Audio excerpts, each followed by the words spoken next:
I didn't inherit a fortune. I inherited a map. Lines in old ink, margins annotated in a hand I could recognize by the tilt of its S's, a ledger written in the lilt of a woman who survived on receipts and stubbornness. My grandmother called it keeping house, as if the house were a living thing you fed with dates and names and copies. She kept everything: grocery lists, warranty cards, the napkin where a contractor had sketched an estimate and then claimed he'd never promised such a number. Paper, she'd say, folding a bill into thirds like an origami knife, doesn't get nervous. Her name was Angela, but everyone called her Nona. She lived in a brick house on the corner of Juniper and 11th, a squat thing with a porch too big for its bones and a yard that grew mint, like the ground had learned one word and refused to say another. My earliest memory is of sitting on that porch while Nona made notes in a composition notebook that smelled like pencil lead and the bottom of drawers. When you borrow a cup of sugar, she'd say, you write it down. When you lend a lawnmower, you write it down.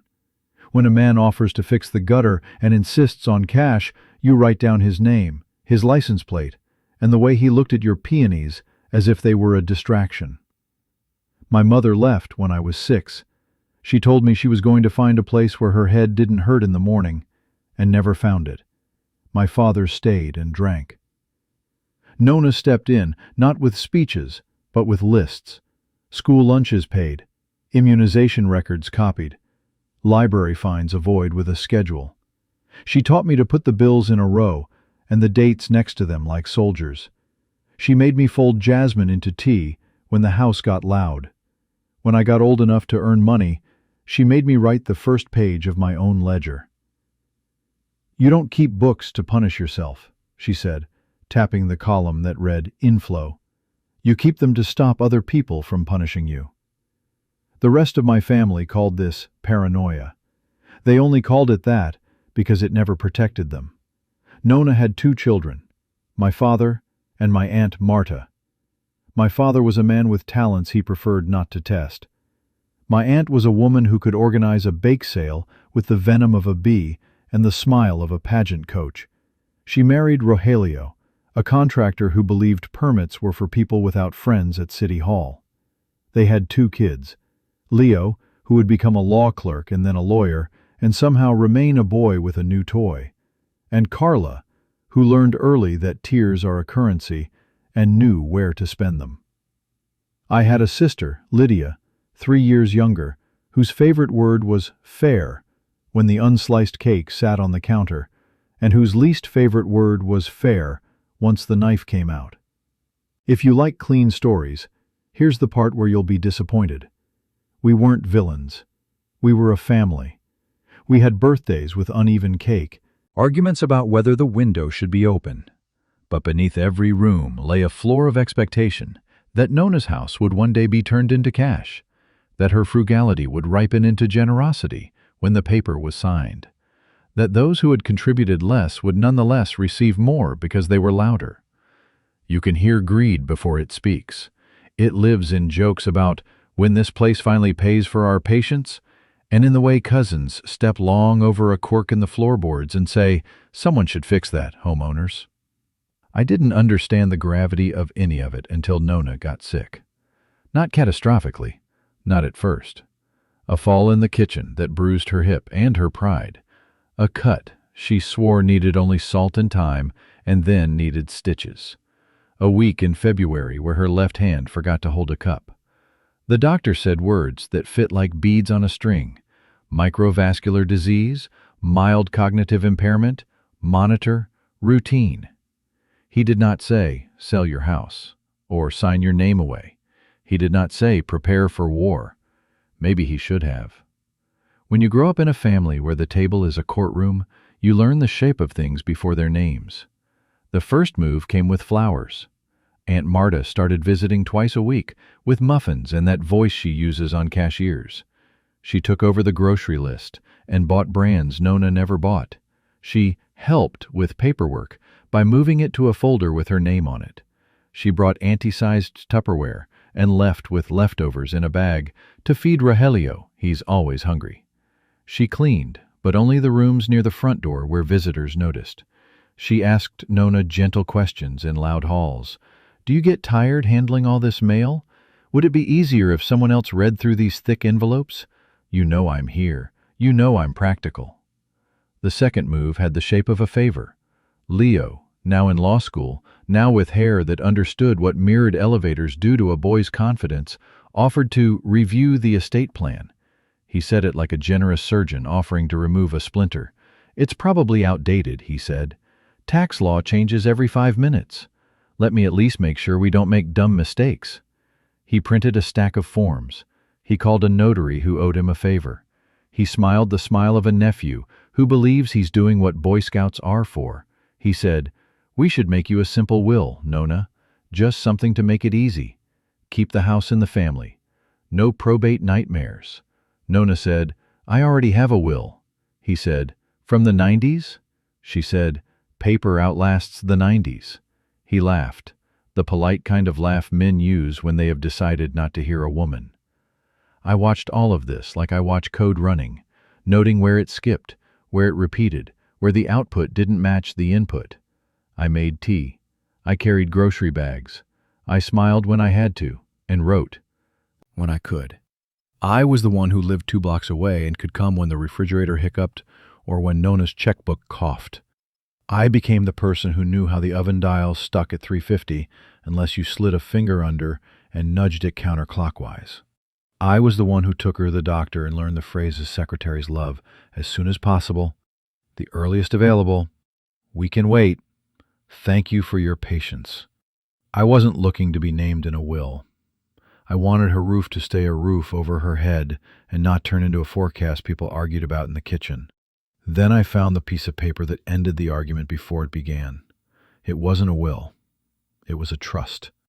Drawn up 2 years earlier by a woman named Teresa Reyes, an elder law attorney whose name had been logged a dozen times in Nona's ledger. I found it in a red folder behind a stack of appliance manuals for a refrigerator we no longer owned. It was neat, clear, signed with a hand that hadn't begun its slight tremor yet. It moved the house into the Angela M. Rivas Living Trust. It named Nona as trustee, and upon her incapacity or death, named a successor, me. It laid out small cash gifts to my sister Lydia and cousins. It left the rest of the house and any residuals to be held, not sold, and used for 2 purposes: to provide for Nona for life, and after, to fund a small neighborhood library and community garden in her name. It also included a clause I had never seen outside a law exam, an in terrorem clause. If any beneficiary contested the trust, they forfeited their share. No percentages, no negotiations. Try to turn paper into a fight, and the paper turns you into a spectator. At the back, a signed letter, her handwriting slanted but clear. To Daniel, if you're reading this, it means you are the one who kept showing up. I am leaving the house to our street. You will need to be the grown-up until I don't have to be. Don't let them sell it. Don't let anyone fix what doesn't want fixing. Keep receipts. Love, Nona. Asaiah. I sat on the porch with the trust in my lap and felt a contraption I hadn't known I'd been building click into place. The fear that had been living under my ribs stood up, stretched, and then sat down quietly. I made a copy of every page. I scanned it, encrypted it, emailed it to an account I kept for emergencies, then printed a second copy and taped it inside a manila folder behind the water heater, because I don't trust only new methods when old ones have already proven their worth. Then I called Teresa Reyes. She remembered Nona. She remembered the trust. I wondered when the rest of the family would show their faces, she said. They've been to my office 3 times asking if she revised anything. She didn't. They'll try to make her, I said. They already did, Reyes said. They brought a will they printed from a template and asked me to notarize while your cousin. Leo hovered. I refused. I told them she has a trust. Your grandmother called me later and laughed. They think paper is magic, she said. They don't know paper is my language. Do we need to do anything? I asked. Yes, she said, her voice turning the kind of precise I like to hear. We need to make sure the county recording reflects the trust's ownership. We need to confirm the bank accounts are titled correctly. And we need to document capacity, so that if they drag us into court to say she didn't know what she was doing in 20XX, we have doctors and witnesses who say otherwise. We did those things. We went to the county recorder and filed the deed to the trust, a quick claim that meant the house was no longer a probate event, and more like a person with a destination already written on its luggage tags. We retitled her savings account to the trust. We scheduled a capacity evaluation with a geriatrician who did not insult her with baby questions, but asked her to perform math she liked, multiples of 7, and to draw a clock, imperfect but enough, and to tell the story of her life, she did, and to say why she wanted the house to become a garden. She said, "Because I don't like the way empty lots look at people," and to sign her name. She did, in front of a camera Rhea set up, with the day's newspaper in the frame, a detail I didn't ask for and was grateful to watch happen.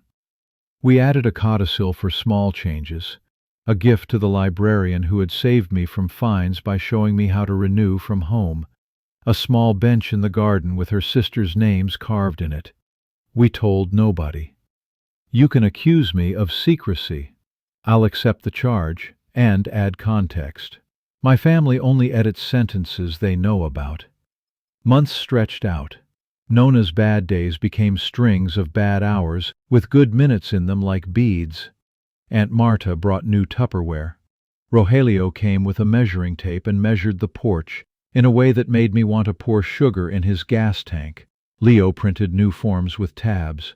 Lydia cried because she had always imagined us both inheriting a kind of freedom, and now understood that Nona's idea of freedom didn't match hers. My father stayed away, drinking quietly in the house he rented with a man who liked soccer clips at full volume. I changed light bulbs and filters, and learned the name of every pharmacist within 5 miles.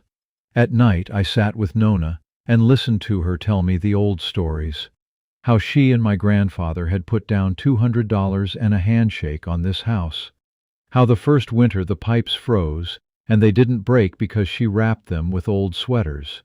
How the neighbor who ran the club used to be bribed the cop who made sure the noise ended 10 minutes after the law said it should. And how she would call anyway because I like laws. She died in April, on a Wednesday after lunch, in the bed where she had slept since my grandfather died. She was wearing the cardigan with the tomato sauce stain I could never get out no matter what the internet promised. It wasn't dramatic. It was the kind of quiet the body chooses when it doesn't want to make anyone clean up adrenaline. The house became a country with new borders we had drawn months earlier.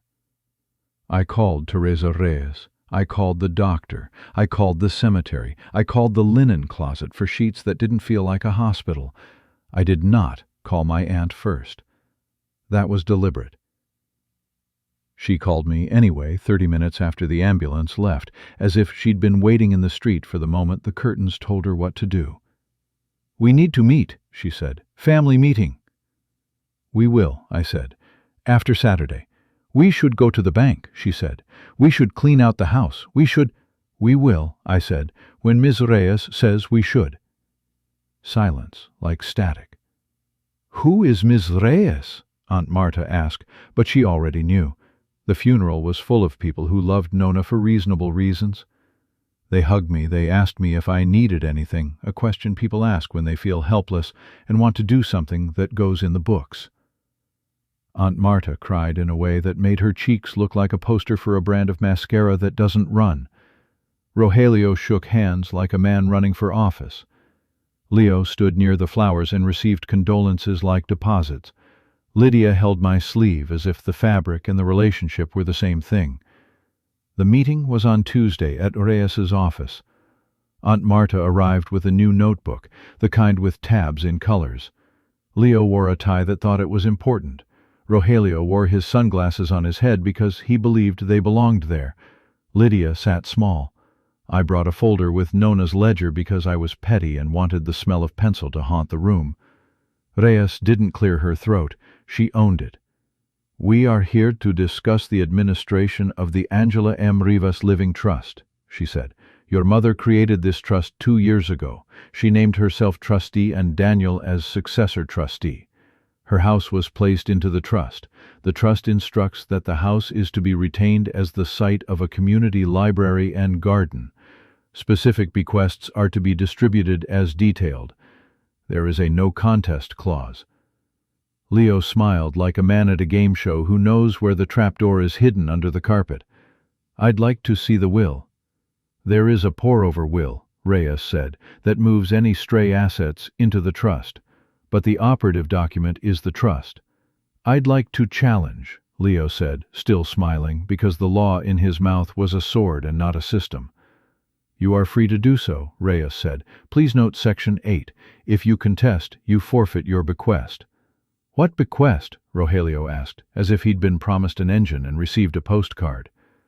Reyes read the bequests calmly, as if she were reading a grocery list. 10,000 to Lydia, 5,000 to Leo, and 5 to Carla, a small gift to the library, and the church in Nona's maiden name, for reasons the story doesn't need. The remainder house, accounts to be used for Nona's care and, after, for the establishment of the Angela Rivas Community Reading Room and Garden, overseen by the trustee, me, with an advisory board to be formed of neighborhood residents in good standing. Silence, like a rug being pulled, then talking like cutlery. Aunt Marta called it impractical. Rogelio called it cute. Leo called it subject to reason. He took out a folder of his own. We have here, he said, a will that Mom signed last year. He slid papers across the table. The signature looked like Nona's signature when the tremor had begun to show up as a character. The notary stamp belonged to someone whose name I recognized from the back room of a bar Rogelio had once fixed an ice machine for. The date was 6 months after our capacity evaluation. Reyes didn't look at me. She didn't need to. She had seen this play. Your mother executed a trust, she said. This will is inconsistent, and, even if it were valid, it would be superseded by the trust. Superseded, Aunt Marta repeated, as if it were a city she hadn't seen and didn't believe existed. Overrides, Reyes said. Leo did not blink. He lifted a page and pointed at a paragraph where the house was to be distributed equally among my children. He said, she wanted fairness. Reyes took the page and placed it next to a photocopy of the trust, where Nona's signature appeared, with the doctor's capacity statement attached. This looks like a template printed from the internet, Reyes said. The notary is enterprising. The hospital's records will show that on this date, she was in clinic for a procedure that kept her on anti-anxiety meds for the afternoon. Her signature might be susceptible to challenge. The trust is not. Aunt Marta's voice got small and high, the register she uses when cornered. She didn't tell me, she said. And for a moment, the girl she had been flashed through, the woman she had become. She told Daniel. She told the person who kept receipts, Reyes said. What happened after is what always happens when paper meets expectation. They left angry. Leo tried to file something.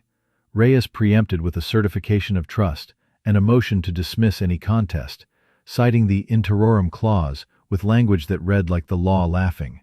The judge scheduled a hearing 3 months out, which in bureaucratic time is a sprint. In grief time, it is an insult.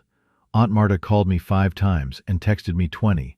We can do this together, she wrote. You can keep your little garden, but let us have our share.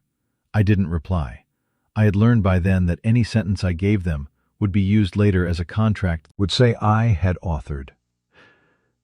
If this were only about title and trusts, it would be a dull story with a good ending. The paper holds. The loud people lose.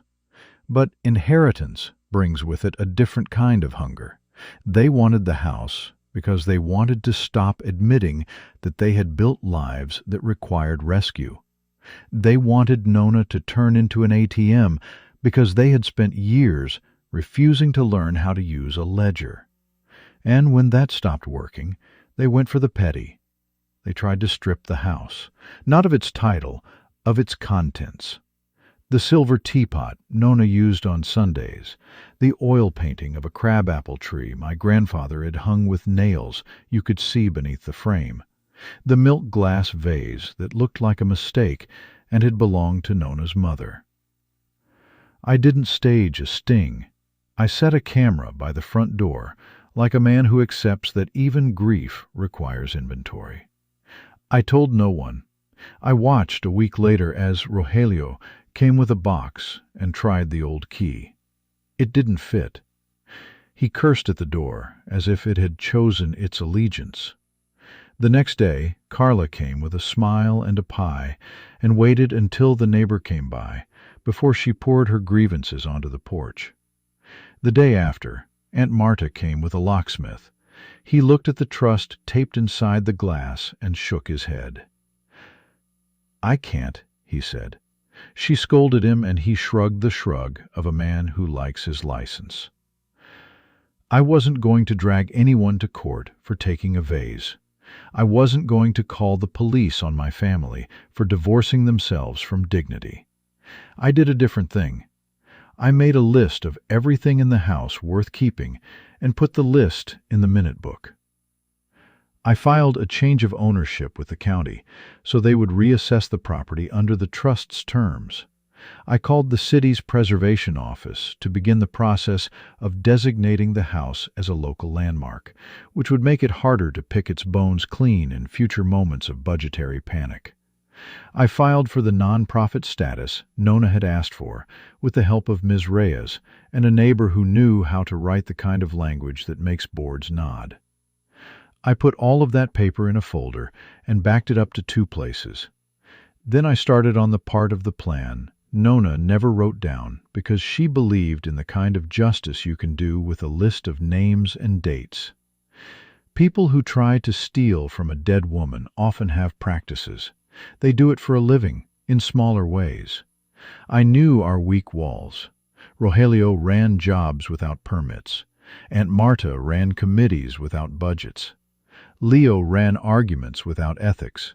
I filed anonymous reports with the city on 3 of Rogelio's work sites, where I knew he had installed a second floor without engineered plans and had moved gas lines with enthusiasm. The inspectors came because a complaint with parcel numbers and dates isn't levied fines that might not ruin a large firm, but can capsize a boat that already takes on water. Rogelio called me a snake. I didn't answer. He left a voicemail about blood and betrayal and how we all bend rules. I saved it. It became an exhibit in my own head labeled, "Why We Needed the Trust." I sent an ethics complaint to the charity where Aunt Marta wore pearls and a name tag. Not anonymous. Documented. Receipts from caterers paid cash with no invoices. Deposits missing. Reasonable descriptions. Gift cards purchased for volunteers with no logs of distribution. I attached the charity's own policy. I did not accuse her of theft. I asked for a review. The board chair wrote back, thanking me, and then stopped copying me as if I had thrown a match into a room where he hadn't decided yet whether fire was allowed. A month later, Aunt Marta stepped down to focus on family matters. She posted a photo of herself with a bouquet and a paragraph about new chapters. If you read closely, you could hear paper cutting her fingers on the way out. For Leo, I didn't have to do much. He did it for me. He filed something in probate anyway, an information summons to force me to reveal details of the trust he had no right to. Reyes responded with the kind of letter that ends careers if someone is paying attention. Citations, case law, a paragraph of patient derision. Leo then filed a motion claiming undue influence and attached an affidavit from a notary whose stamp would later be found to have expired before the date on the document. Reyes called the clerk. There is a tone lawyers use when they have discovered the exact shape of a man's hubris. The clerk set a hearing. The judge scolded Leo in chambers for bringing fraud into his calendar. Leo told the family he was fighting for transparency. The Bar Association wrote him a letter with a subject line that says what it means. I didn't attend the hearing. I didn't need to. I sat in Nona's kitchen and sorted recipes for a book I knew no one would buy except the people who had eaten her food. I made coffee the way she liked, boiling the water longer than any book prescribes, because paper isn't always right either. I felt guilt like fog and let it burn off as the day warmed. The night after Leo was admonished, he came to the house. He didn't ring. He sat on the porch like a man who had been told to wait in the hallway outside the principal's office and had remembered suddenly that he was not 9. I opened the door. He stood. "We need to talk," he said, and I knew we didn't. "I made a mistake," he said, and I knew he had made 3. "We can undo this," he said, and I knew we couldn't. "Just give them something," he said, and at that word, give, the muscle memory of my life twitched. "No," I said. He blinked. "No what?" "No," I repeated, "because sometimes you have to no money, no concessions, no ceremony where I pretend the thing that happened didn't happen because you feel sorry. She wrote down what she wanted. I'm executing it." "She was confused," he said. "She was old." "She was clear," I said. "You tried to confuse her, and you were young." He flushed. "You think you're a hero," he said. "I think I'm the person she picked because I was the only one who knew the difference between a ledger and a wish." He waited for our old rhythm where he speaks and I fix. I stood in the doorway and did nothing. He said, "Please," in a way that sounded like a man who has never practiced the word. I nodded once, the kind of nod you give a dog when it sits, and then I closed the door, gently, because my grandmother would have hated the sound of a slam. Lydia came by a week later. She stood in the garden that had begun as mint and stubborn grass and was now lines drawn with string, seeds asleep under dirt like secrets. She cried without noise. "I thought we'd sell," she said. I don't know what I thought." "I know," I said. "I did too some days." "I could use the money," she said, and there it was, the part that feels cruel when you hold your ground. "I don't have to explain my bills to you, but they are mine and they are big. You gave me 10,000. "Nona gave you 10, I said. 10 you would have never had if she had written an internet will. 10 you would have lost if you had let Leo talk you into contesting. 10 that can buy you the time to find a kinder job than the one you hate." She laughed through snot. "You sound like her." "I hope so," I said. She didn't beg. That would come later, in smaller forms. Calls about a blown tire I refused to replace. Texts about a temporary loan for a deposit I refused to send when she hadn't learned her own ledger yet. Each no was a brick I laid in a wall that would keep both of us from drowning. She hates me some days. She also brought me basil and dirt under her nails 3 months later and said, "Show me where to plant." Aunt Marta's begging was operatic. She called me dramatic names for 2 weeks and then called me mi amor and then sent me a link to an article about how families heal after disputes and then arrived with cookies as if butter had the kind of authority lawyers dreamed of. "I'm not asking for the world," she said, in Nona's kitchen where she had once rearranged the spices because she believed alphabetical order was a moral. "Just a piece, just enough to not be embarrassed at Christmas."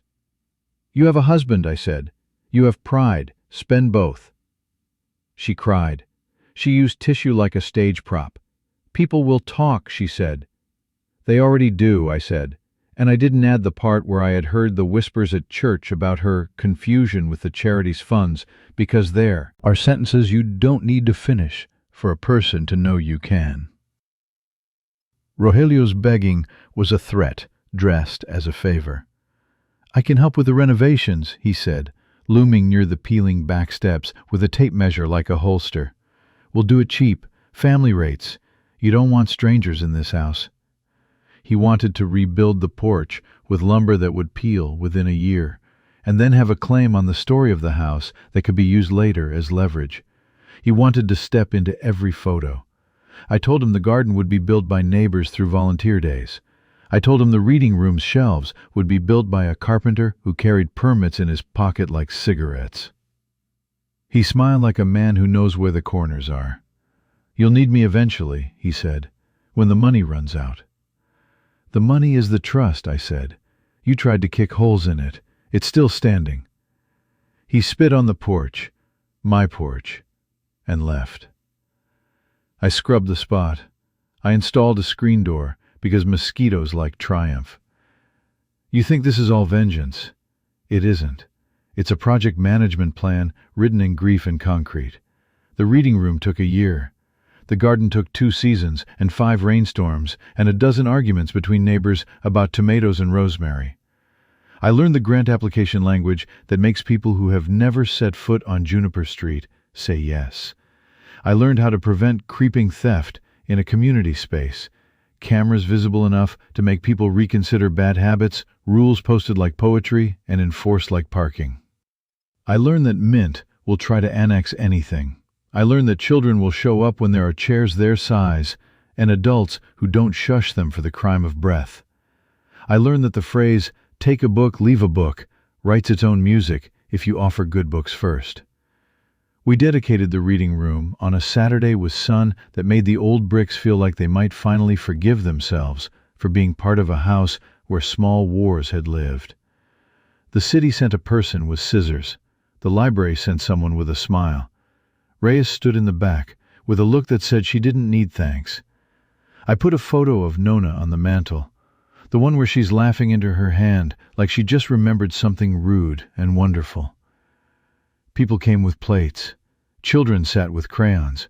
A man in his 70s who grew up 3 houses down told me he had learned to read in this very room when his aunt brought him to Nona to babysit, and Nona handed him a newspaper and said, "Pick a word and find it 10 times." He said, "I found 20. I said, "Of course you did." He held my shoulder with a hand that weighed a history. None of my family came. They drove by. They sent texts afterward. It looked nice. Nona would be proud. Sorry we couldn't make it.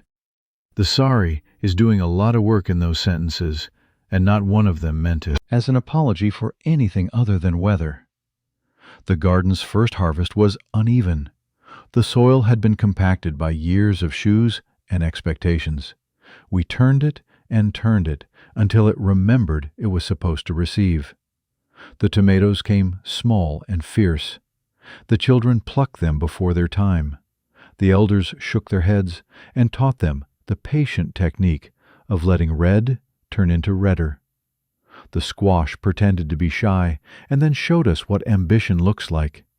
Herbs made friends with everything. We built a bench with my great-aunt's names carved into it.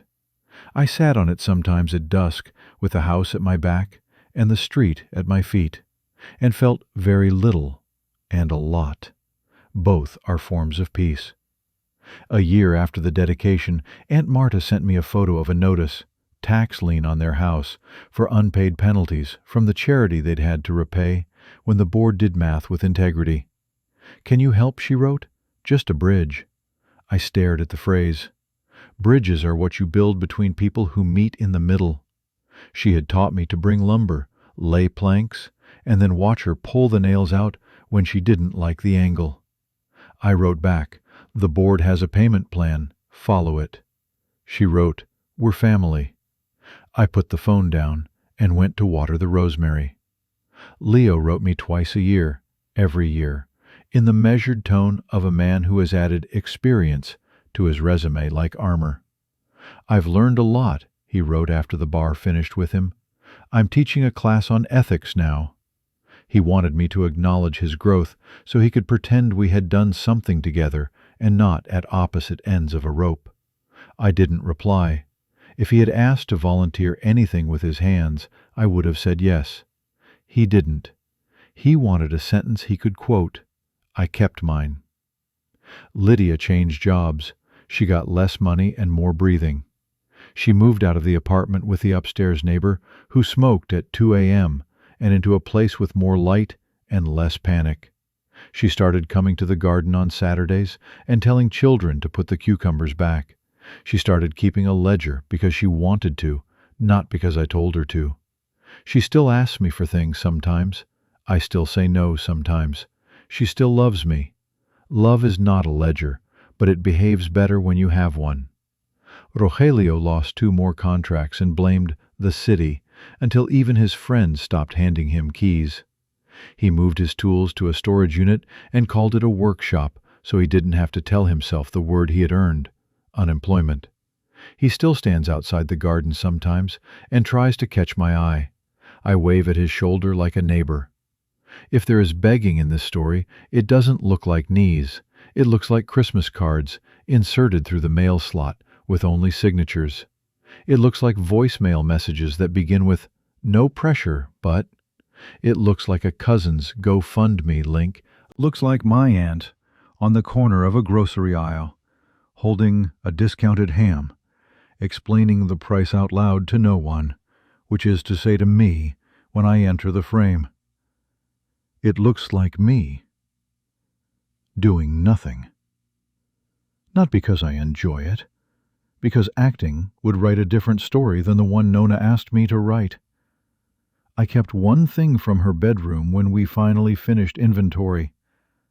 A composition notebook with the first page written in my 7-year-old handwriting.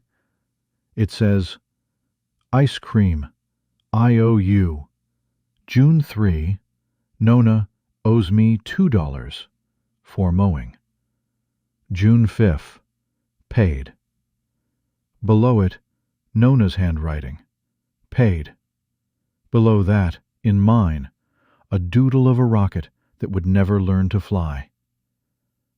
I could frame it. I don't. I keep it under the counter, where I can reach it when I need to remind myself that the book isn't about punishment. It's about memory. You want a moral? Why are you here if you don't? It won't be cinematic. It won't have violins. It won't reconcile everyone. The moral is that paper outlasts shouting. That you should move your grandmother's house into a trust before the door to her kitchen becomes a courtroom. That you should keep receipts and learn the names of the men and women at the county recorder's office and bring them cookies because they know where the lines on the map matter. That you should love a woman enough to refuse to let her life turn into a check people split without looking at the tip. If you ever find yourself at a table with people you share a face with, and they are talking about a house like it is a prize, say less. Write more. Call a lawyer with a name that sounds like she doesn't care if you like her. Record the deeds. Video the signatures with the day's paper in the frame. Don't lecture them about ethics. Let gravity do that for you. When they beg, do nothing. When they call you cold, be precise. When they call you cruel, be patient. When they accuse you of ruining the family, check the ledger for the last line of the last page she wrote. In mine, it reads, "House paid, in full." The reading room is quiet now. Someone planted sunflowers where the mint had started to win. They watch the street like patient guards. A boy with sauce on his face is reading on the floor, a book 3 sizes too big for his hands. A woman in a blue dress is copying a recipe from Nona's card, as if copying might summon the taste. A man at the back is filling out a job application with his head bent like prayer. I am writing this at the table where Nona counted pennies in months when inheritance. How we make it about dollars when really it's about habits. How I inherited the habit of writing things down and saying no when no is the only answer that saves the room. I think about tomorrow's list. The plumber coming to fix the faucet that won't stop laughing. The new volunteer schedule. The grant report word count. The rosemary that needs trimming. I put the list in my pocket. On my way out, I run my finger along the ledger on the mantel, the one Nona kept for the house, the one with rules and reasons. "Paper doesn't get nervous," she used to say. She was right. But hands do. So we keep putting our hands to work where the paper says to, and we keep refusing to sign where the paper says stop, and we keep sitting on porches when the sun is kind. And when the phone buzzes with a new message that begins with Daniel, please. We walk into the kitchen, put the kettle on, and do nothing. The water sings, the garden breathes, and the house hers, ours, the streets, keeps its promises.